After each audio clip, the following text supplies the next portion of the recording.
My dear students, Rajay, today date is 27 October, day Tuesday है। Business management ਦਾ ਆਪਾਂ next chapter start ਕਰਨ ਲੱਗਿਆ, that is ਕੰਟਰੋਲਿੰਗ ਮੈਨੇਜਮੈਂਟ ਦਾ ਰਜੇ ਲਾਸਟ ਫੰਕਸ਼ਨ ਹੁੰਦਾ ਆ। ਠੀਕ ਹੈ, ਪਲੈਨਿੰਗ ਤੇ ਕੰਟਰੋਲਿੰਗ ਦਾ ਬਹੁਤ ਗਹਿਰਾ ਸੰਬੰਧ ਵੀ ਹੈਗਾ ਗਾ। ਜੇਕਰ ਪਲੈਨਿੰਗ ਇਫੈਕਟਿਵ ਵੇ ਨਾਲ ਹੋਏਗੀ ਤਾਂ ਕੰਟਰੋਲਿੰਗ ਵੀ ਆਪਣੇ ਆਪ ਇਫੈਕਟਿਵ ਵੇ ਨਾਲ ਹੋਏਗੀ। ਹੁਣ ਇੱਥੇ ਕੰਟਰੋਲਿੰਗ ਨੂੰ ਪੰਜਾਬੀ 'ਚ ਤਾਂ ਵੈਸੇ ਬੋਲਦੇ ਆ ਨਿਯੰਤਰਣ ਕਰਨਾ, ਹੈ ਨਾ। ਤੇ ਕੰਟਰੋਲਿੰਗ ਦਾ ਬੇਸਿਕਲੀ ਜੇ ਆਪਾਂ ਮਤਲਬ ਜਾਣੀਏ ਬਿਜ਼ਨਸ ਦੇ ਵਿੱਚ ਕੀ ਹੁੰਦਾ ਆ, ਬਿਜ਼ਨਸ ਦੇ ਵਿੱਚ ਕੰਟਰੋਲਿੰਗ ਦਾ ਮਤਲਬ ਹੁੰਦਾ ਹੈ ਕਿ ਜਿਵੇਂ ਤੁਸੀਂ ਪਲੈਨਿੰਗ ਕੀਤੀ ਸੀ ਕਿ ਤੁਹਾਡਾ ਕੰਮ ਉਸ ਅਕੋਰਡਿੰਗ ਹੋਇਆ ਜਾਂ ਨਹੀਂ ਹੋਇਆ, ਉਹ ਸਾਰੇ ਪ੍ਰੋਸੈਸ ਨੂੰ ਬੋਲਦੇ ਆ ਕੰਟਰੋਲਿੰਗ। ਹੁਣ ਆਪਾਂ ਮੀਨਿੰਗ ਵੱਲ ਚੱਲਦੇ ਹਾਂ। ਕੂਨਸ ਓਡੋਨਲ ਦੀ ਡੈਫੀਨੇਸ਼ਨ ਹੈ ਰਾਜੇ ਕਿ control is a management of accomplishment against the standard ਦਾ ਇੱਥੇ ਮਤਲਬ ਲਾਵਾਂਗੇ ਆਪਾਂ ਟਾਰਗੇਟ।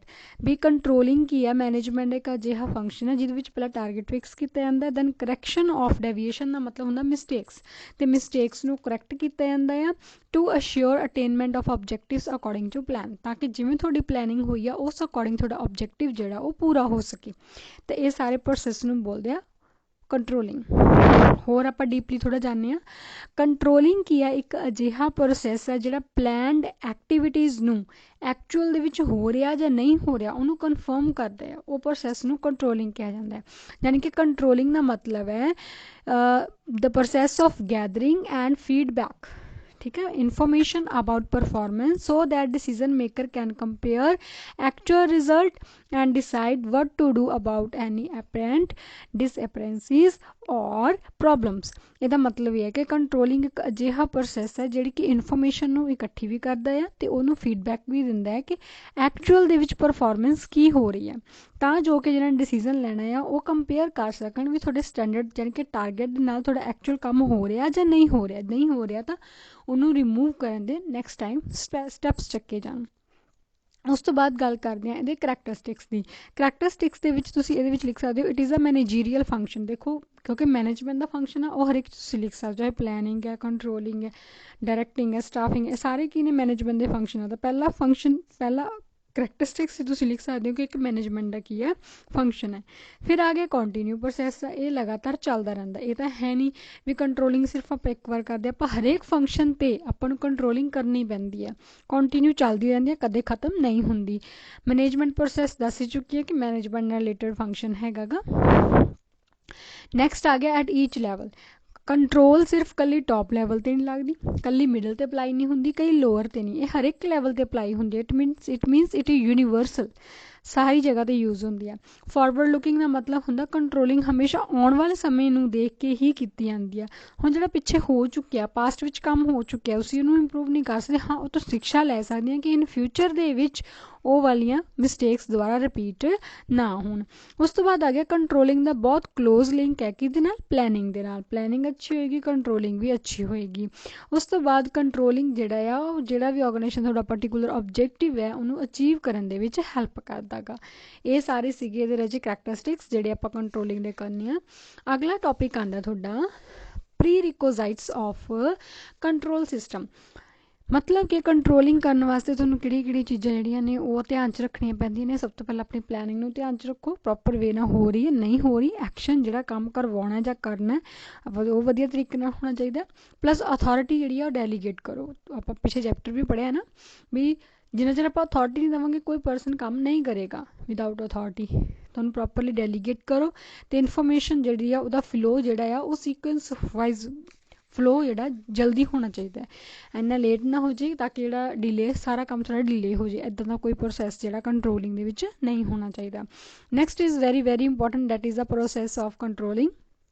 ਪ੍ਰੋਸੈਸ ਦੇ ਵਿੱਚ ਦੇਖੋ ਸਭ ਤੋਂ ਪਹਿਲਾਂ ਆਏਗਾ ਸੈੱਟ ਸਟੈਂਡਰਡ।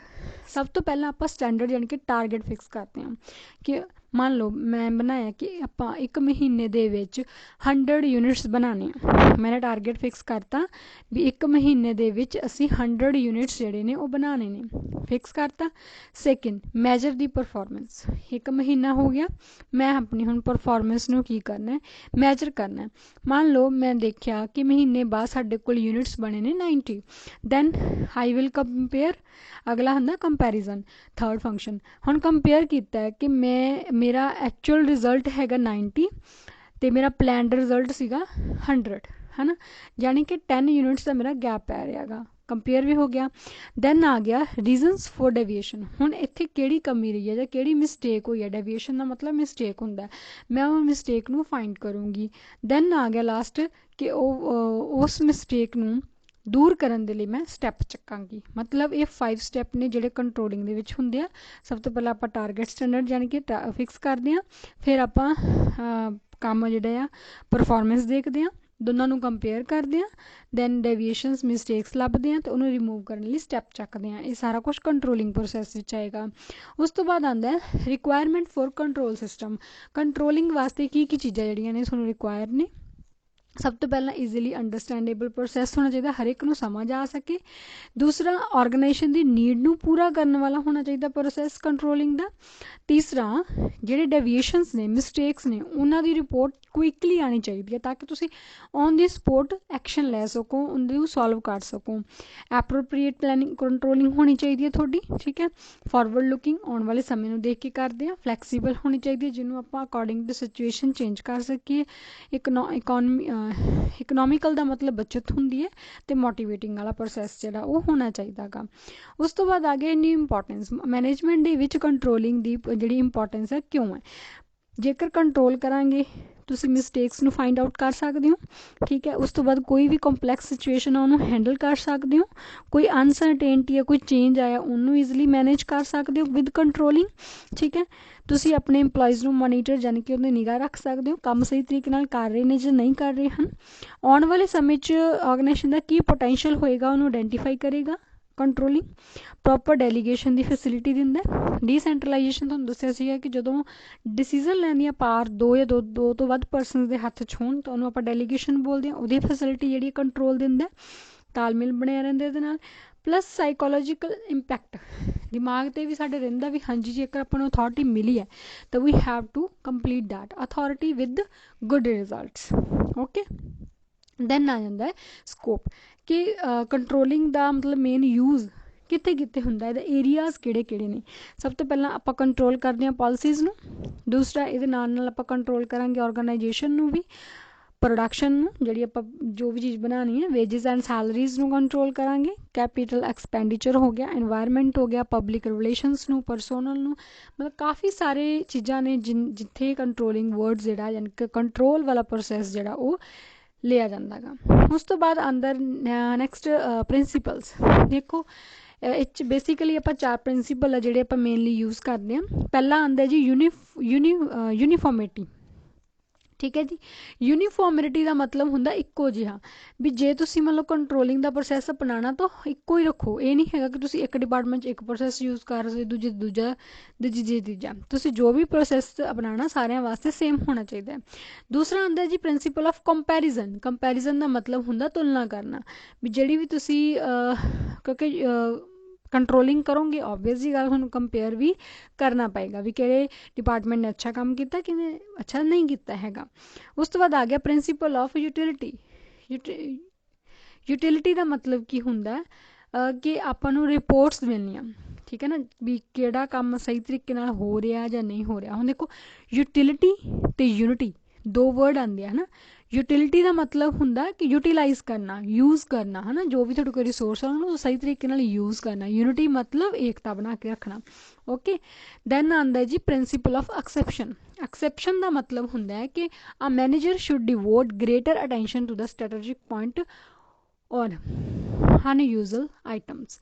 ਮੈਨੇਜਰਸ ਜਿਹੜਾ ਆ ਉਹ ਆਪਣੀ ਮਤਲਬ ਆਪਣਾ ਧਿਆਨ ਜਿਹੜਾ ਆ ਉਹ ਦੇਵੇਗਾ ਸਟ੍ਰੈਟੇਜਿਕ ਪੁਆਇੰਟ ਨੂੰ, ਜਿਹੜਾ ਉਹਨੂੰ ਆਫਿਸ ਵੱਲੋਂ ਮਿਲਿਆ ਹੋਇਆ ਹੈਗਾ, ਤਾਂ ਕਿ ਉਹ ਆਪਣਾ ਜਿਹੜਾ ਟਾਰਗੇਟ ਆ ਉਹਨੂੰ ਈਜ਼ੀਲੀ ਕੰਪਲੀਟ ਕਰ ਸਕੇਗੀ, ਠੀਕ ਹੈ ਜੀ। ਉਸ ਤੋਂ ਬਾਅਦ ਆਉਂਦਾ ਹੈ types of critical point standards. Standards ਦੀਆਂ ਕਿਸਮਾਂ। ਪਹਿਲਾਂ ਆਉਂਦਾ ਜੀ ਫਿਜ਼ੀਕਲ ਸਟੈਂਡਰਡ, ਜਿਹੜਾ ਕਿ ਮਨੀ ਦੀ ਫਾਰਮ 'ਚ ਟਾਰਗੇਟ ਨਹੀਂ ਹੁੰਦਾ।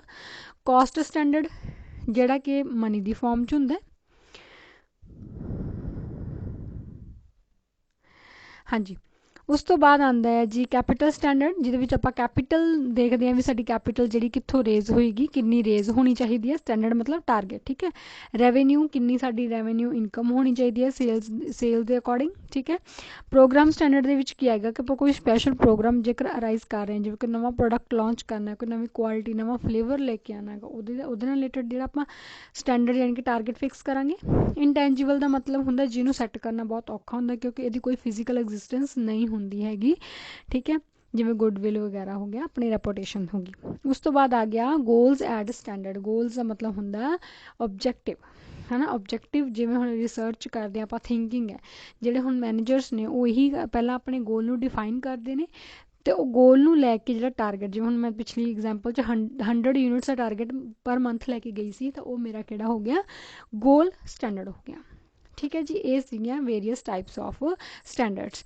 ਨੈਕਸਟ ਲਾਸਟ ਪੁਆਇੰਟ ਰਹਿ ਗਿਆ ਤੁਹਾਡਾ, that is the limitation of controlling. ਇੰਨਾ ਕੁਛ ਹੋਣ ਦੇ ਬਾਵਜੂਦ ਵੀ ਕੰਟਰੋਲਿੰਗ ਦੇ ਵਿੱਚ ਕੁਛ ਕਮੀਆਂ ਪਾਈਆਂ ਗਈਆਂ ਨੇ। ਸਭ ਤੋਂ ਪਹਿਲੀ ਕਮੀ ਕਿਹੜੀ ਹੈ ਜੀ ਕਿ ਐਂਟਰਪ੍ਰਾਈਜ਼ ਜਿਹੜਾ ਆ ਉਹਨੂੰ ਐਕਸਟਰਨਲ ਇਨਫਲੂਐਂਸ, ਜਿਹੜੇ ਐਕਸਟਰਨਲ ਫੈਕਟਰਸ ਨੇ ਉਹਨੂੰ ਕੰਟਰੋਲ ਕਰਨਾ ਬਹੁਤ ਔਖਾ ਹੈ। ਹੁਣ ਦੇਖੋ ਇੰਟਰਨਲ ਲੈਵਲ 'ਤੇ ਤਾਂ ਉਹ ਆਪਣਾ ਈਜ਼ੀਲੀ ਜਿਹੜਾ ਹੈ ਉਹਨੂੰ ਕੰਟਰੋਲ ਕਰ ਲੈਂਦਾ, ਜੇ ਮੰਨ ਲਓ ਇੰਪਲੋਈਜ਼ ਨਾਲ ਰਿਲੇਟਡ ਕੋਈ ਗੱਲ ਹੈ, ਕੋਈ ਪਾਲਿਸੀ ਨਾਲ ਰਿਲੇਟਡ ਕੋਈ ਓਬਜੈਕਟਿਵ ਨਾਲ।